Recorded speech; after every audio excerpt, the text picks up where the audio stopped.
But are we the product of such indifference, that is, purely materialistic processes that did not have us in mind, as another scientific atheist has put it? Well, yeah, I really don't think that the universe or nature in general had us specifically in mind. How full of yourself do you have to be to think that this entire universe was made specifically for you or for our species? I mean, most of the planet we can't live on. We've been able to adapt and figure out ways to live on a good portion of the planet.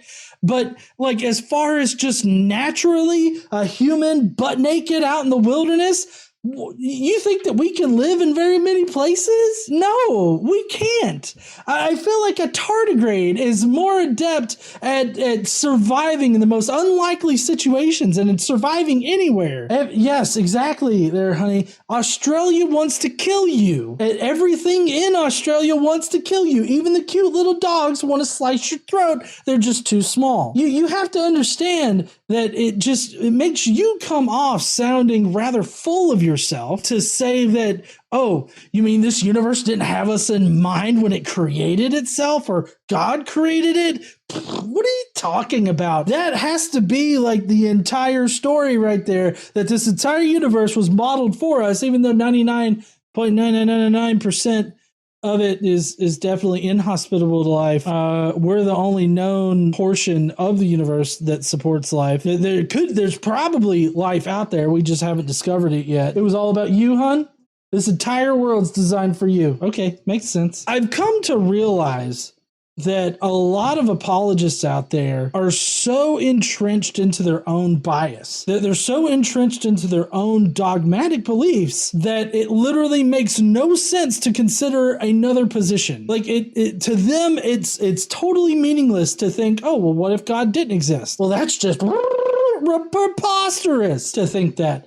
And so I feel like for them to think about God not existing, a lot of stuff just doesn't make sense to them, and it blinds them with their own faith. I feel like this is just another aspect of that. Does the universe have the properties we should expect if this all there is matter vision of reality is correct? Well, yes, mainly because of how we see nature. I don't know if y'all have been on Reddit or y'all go on Reddit, but there's a sub that if you can stomach it, it can be kind of awesome. It's called it's a subreddit called Nature is Metal. You look at that subreddit, and the idea that God made this planet for us immediately goes out the window, or that this universe was made specifically for us, or that in nature there's any kind of concept of good, bad, or evil. I mean, I was scrolling through there the other night, and I saw a leopard kill this monkey, and then the monkey had a small baby, to which the leopard then took care of the baby afterwards, just because it confuses its own maternal instinct with, the fact that it just killed the baby's mother. That entire situation right there is really fucked up.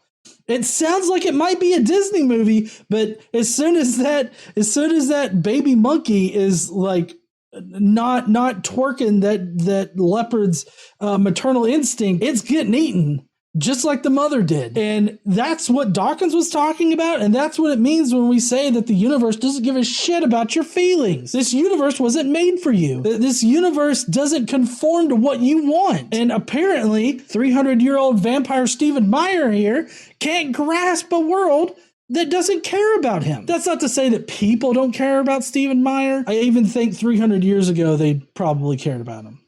Perhaps not. 3 major scientific discoveries contradict the expectations of scientific atheists and point instead in a distinctly God-friendly direction. First, the Big Bang. Oh, shit. The Big Bang. So here's the problem. So he's basically going to be covering the cosmological argument. I have watched the video, so I know that's where he's going. But even from right here, anytime anybody says the Big Bang is a problem for atheism, you know they're going to go the cosmological argument route. There's various ways that they can go about it, various things they can bring up. But in any case, the Big Bang being a natural event works perfectly fine in naturalism. Like in that particular framework, it works perfectly fine. The thing is that they always make this logical leap from the Big Bang happened, or there was a cause for this universe, to God had to be the one to do it, or that maybe not necessarily God, but this agent, like this agent of creation, this intelligent being had to be the one to do it. And so they make this logical leap. The problem with logical leaps is that you just can't do them unless you have some kind of support. Like you have to have some kind of evidence pointing from the cause of the universe to an intelligent being. And they just never seem to be able to do that. Discoveries in observational astronomy and developments in theoretical physics have revealed that the universe had a beginning. This is contrary to the expectation of scientific materialists, who long portrayed the universe as eternal and self-existent, and therefore in no need of an external creator.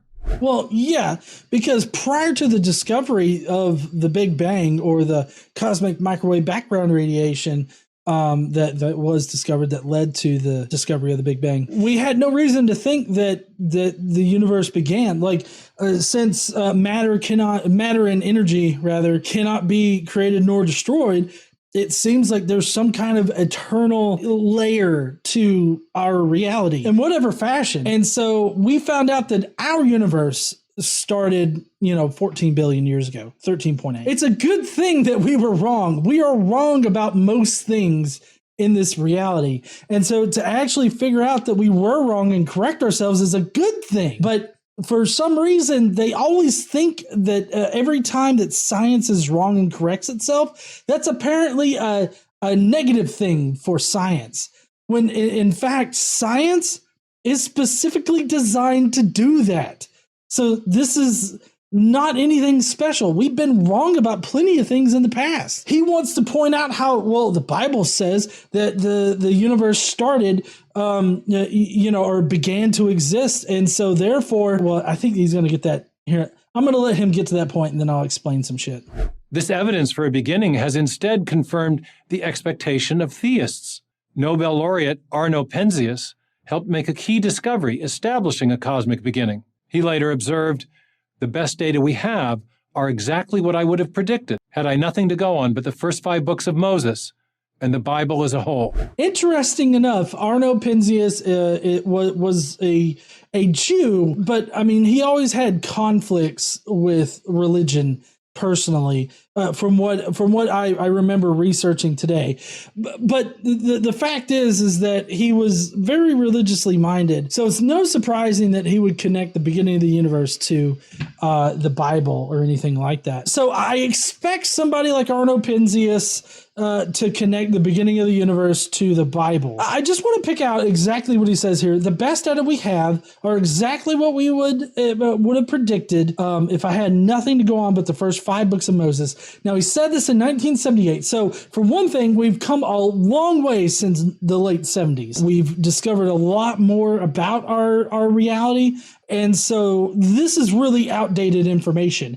If you wanted to disregard whatever in the fuck Arno Penzias says in this particular speech bubble, all you really need is the fact that he said it in 1978. It's not a recent quote as to what he thinks about it now. So this is just another case of quote mining and cherry picking in order to support his case.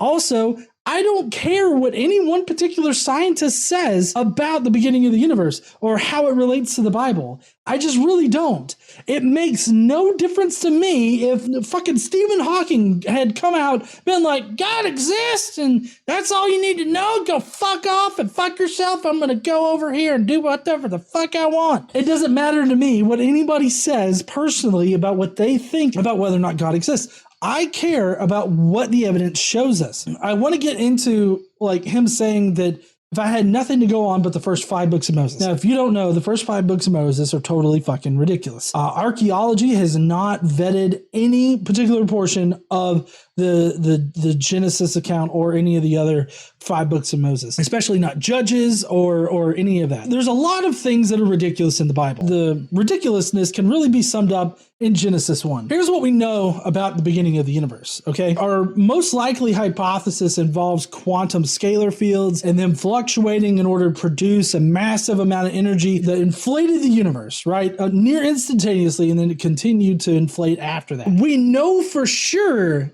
that the universe inflated. At some point in the past, 13.8 billion years ago, the universe near instantaneously inflated. That's what we know. And then what we know is that for 300,000 years after that, not even atoms could form, okay?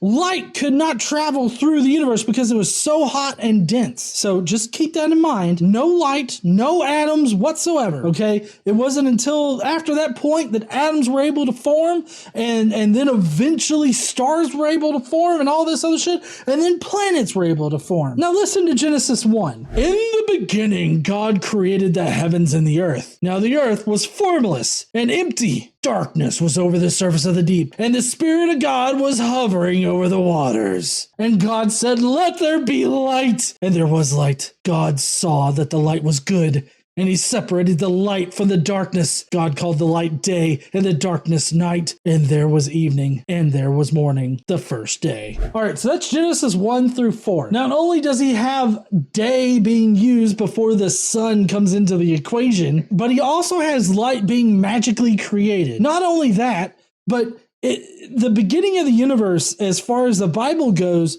was just like a whole shit ton of fucking water, okay? And God apparently was hovering his ass over the vast expanse of reality that was just water. It was all water. He goes on to say in verse 6, and God said, "Let there be a vault between the waters to separate water from water." So God made the vault and then separated water from under the vault from water above it. And so God called the vault sky, and there was an evening and there was a morning of the second day. So on the second day, he separates the waters. And so we have all of reality, all the entire universe below it completely filled with water, and above it was just another thing of water. Like, it really perplexes me to hear somebody as smart as Arno Penzias say, "Oh, everything we have points to the first 5 books of Moses." And then you read the very first lines of one of the books of Moses, and it's like, what? It just doesn't make sense. I felt the need to put that into perspective, okay? It makes no sense to say that the beginning of the universe has any kind of connection to the books of Moses. I mean, for God's sakes, in the first 5 books of Moses, he explains the different patterns on animals by having them fuck in front of different, like, carved trees. And that's how that's how animals got their stripes and spots and shit. He just carved stripes into one tree and spots into another, and then had the animals fuck in front of them. So it's just really ridiculous. And he's not alone. Cosmological evidence has led other prominent scientists, including former MIT physicist Gerald Schroeder. Jew. Sorry, I don't mean that to sound negative. I'm just saying he's Jewish. So, I mean, I've actually responded to one of his videos on here, but he's very much religious. And the great Caltech astronomer Alan Sandage, again, religious. He's Christian, I believe. To affirm a transcendent creator beyond space and time as the best explanation for the origin of our finite universe. A lot of people don't understand about the argument from authority, and basically that is what Stephen Meyer is trying to pull here. There's 2 types of arguments from authority. There's an argument from false authority, and there's an argument from just authority. That's the argument from authority. It's just when you use the authorities to say, "Oh, look, this is true because the authorities say it's true." That's logically fallacious. And then, of course, the false authority is like, "Oh, hey, look, Oprah says that this right here will cure your back pain." And it's like, oh, well, Oprah's not a medical doctor. She's not a back doctor. I don't know what you call a back doctor. It's like, oh, Oprah doesn't have any expertise in that field. So there's no reason why we should think that she is correct about this. I never try to purport myself as an authority in anything or an expert. The only thing I am a quote unquote expert in is computer and software engineering. You want me to tell you how dumb as fuck your website is? Just call me up and I'll tell you about it. But other than that, I can't really help you. It's like Dr. Josh says that is out of my area of expertise. I feel like he's trying to pull an argument from authority where he's using these people who are like astronomers and people that are authorities in their field, but he's trying to say, oh, hey, these smart people over here affirm what Arno says. And Arno says that, hey, the beginning of the universe is exactly what we'd expect if we just read the Bible. The problem is that when you actually think about how our universe began and all of the factors surrounding Earth forming in general, it is definitely not contained in the first 5 books of Moses. We can reject that because Dr. Oz exists. Yeah, so Casey says that Dr. Oz is a direct refutation of, authorities in the field being able to just be trusted at face value without any kind of further not investigation, but without any further consideration about what they're saying. And during the pandemic, people have really played off of this idea of, oh, well, this person's a nurse, so they wouldn't lie about ivermectin. I need to go out and get me some horse paste. And the reason why I say horse paste is because obviously doctors are not going to be prescribing ivermectin for any kind of COVID symptom or any kind of symptom other than a fucking parasite.